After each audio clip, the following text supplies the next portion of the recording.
Hello, నమస్కారం. నా పేరు doctor Rajasekhar Pappu, orthopaedic surgeon from Onus robotic hospitals. ఈరోజు మనం రికరెంట్ షోల్డర్ డిస్లొకేషన్ గురించి తెలుసుకుందాం.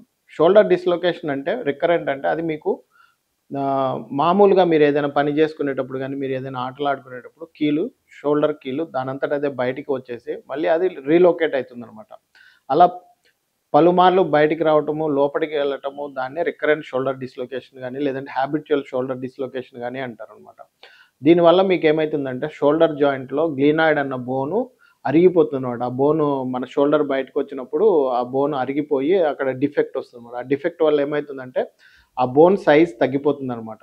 తగ్గిపోయినప్పుడు ఎనఫ్ స్టెబిలిటీ లేకుండా అది డిస్లొకేట్ అయిపోతూ ఉంటుంది. అలాగే మీకు హిల్ సాక్స్ లీజన్ అని హ్యూమరస్ బోన్‌లో ఉంటుందనమాట. ఆ హిల్ సాక్స్‌లో లీజన్ వచ్చేసి మీకేమైతుందంటే ఆ గ్లీనాయిడ్‌లో హిచ్ అయ్యి దాన్ని డిస్లొకేట్ లాగా చేస్తుందనమాట.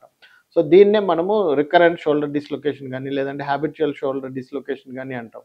ఇట్లాంటి ప్రాబ్లమ్ ఉన్న వాళ్ళకి మామూలుగా కన్జర్వేటివ్ ట్రీట్మెంట్‌లో అది సరి అవ్వదనమాట. ఎందుకు అంటే అది ఆల్రెడీ బోన్ డిఫెక్ట్ ఉంది కాబట్టి అక్కడ సరైన స్టెబిలిటీ లేదు. అలాగే వీళ్ళకి అడిషనల్‌గా రొటేటర్ కఫ్ టేర్స్ ఉండొచ్చు, క్యాప్సూల్ బంకాట్ లీజన్ ఉండొచ్చు.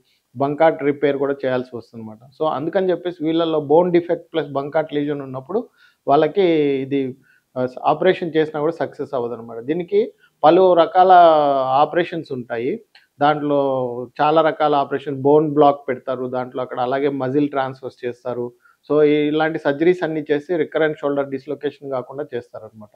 దీనికి మనము ఎవరికైనా సర్జరీ చేయాలి అంటే ముందు సీటీ స్కాన్ గానీ, ఎంఆర్ఐ గానీ చేసుకొని రొటేటర్ కఫ్ టేర్ ఉందో లేదో చూసుకోవాల. ఆ తర్వాత అలాగే బోన్ డిఫెక్ట్ ఎంత ఉంది, గ్లీనాయిడ్ కూడా పొజిషన్ చూడాలి. అది రిట్రోవర్టెడ్ ఉందా, యాంటీవర్టెడ్ ఉందా చూసుకొని దాన్ని బట్టి మనం సర్జరీ ప్లాన్ చేసుకొని చేస్తే సక్సెస్ రేట్ వస్తుందనమాట. ఈ షోల్డర్ ప్రాబ్లమ్స్ ఉన్న వాళ్ళలో రికరెంట్ డిస్లొకేషన్ షోల్డర్ ఉన్న వాళ్ళలో 90% మాత్రమే సక్సెస్ రేట్ ఉంటదనమాట. 10% వాళ్ళలో సర్జరీస్ ఫెయిల్ అవుతూ ఉంటాయి. అది ఎవరిలో ఉంటుందంటే ఎక్లెర్స్ డాన్లోస్ సిండ్రోమ్ అని కొంతమందిలో ఉంటుంది. వాళ్ళకేంటంటే మామూలుగానే టిష్యూ లాక్స్ ఉంటుంది. సో, మనం ఎంత టిష్యూ టైట్ చేసినా గూడా ఆ లాక్సిటీ వల్ల వాళ్ళకి ఇన్‌స్టెబిలిటీ వచ్చి అది ఇంకా డిస్లొకేట్ అయిపోతూనే ఉంటుందనమాట. సో, ఇలాంటి ప్రాబ్లమ్స్ అన్నీ గూడా మనం చూసుకొని చేసుకోవాలి. అలాగే ఫిట్స్ ఉంటది కొంతమందిలో. ఫిట్స్ ఉన్న వాళ్ళలో కూడా మనకి రికరెంట్ షోల్డర్ డిస్లొకేషన్ సర్జరీ చేసినా కూడా ఫెయిల్ అవ్వచ్చనమాట. సో, వాళ్ళకేంటంటే బోన్ బ్లాక్ కొంచెం పెద్దది మనం ఇలియాక్ క్రస్ట్ నుంచి తీసుకొని పెట్టి ఎక్కువ స్పేస్ ఇస్తే వాళ్ళకి డిస్లొకేట్ కాకుండా ఉంటుందనమాట. అంటే గ్లీనాయిడ్ సర్ఫేస్ ఏరియాని మనం పెంచుతాం అనమాట. ఇలియాక్ క్రస్ట్ పెద్దది తీసుకుంటాం. యూజువల్‌గా కొరకాయిడ్ బోన్ నుంచి తీసుకొని పెడతారనమాట. లాటర్ జెట్ ప్రొసీజర్ అంటారది. ఆ కొరకాయిడ్ బోన్‌లో ఏంటంటే మనకు సైజు రెస్ట్రిక్షన్స్ ఉంటాయి. ఇలియాక్ బోన్ క్రస్ట్ గ్రాఫ్ట్‌లో ఏంటంటే మనకు సైజ్ రెస్ట్రిక్షన్స్ ఉండవు. మనం ఎంత పెద్ద గ్రాఫ్ట్ అయినా తీసుకొని పెట్టుకొని మనము సర్ఫేస్ ఏరియాని గ్లీనాయిడ్ సర్ఫేస్ ఏరియాని పెద్దగా చేసుకోవచ్చు. దీనివల్ల మనకి కొంచెం సక్సెస్ రేట్ హైగా ఉంటుందనమాట. రీడిస్లొకేషన్ ఛాన్సెస్ గూడా తక్కువగా ఉంటాయి. Thank you.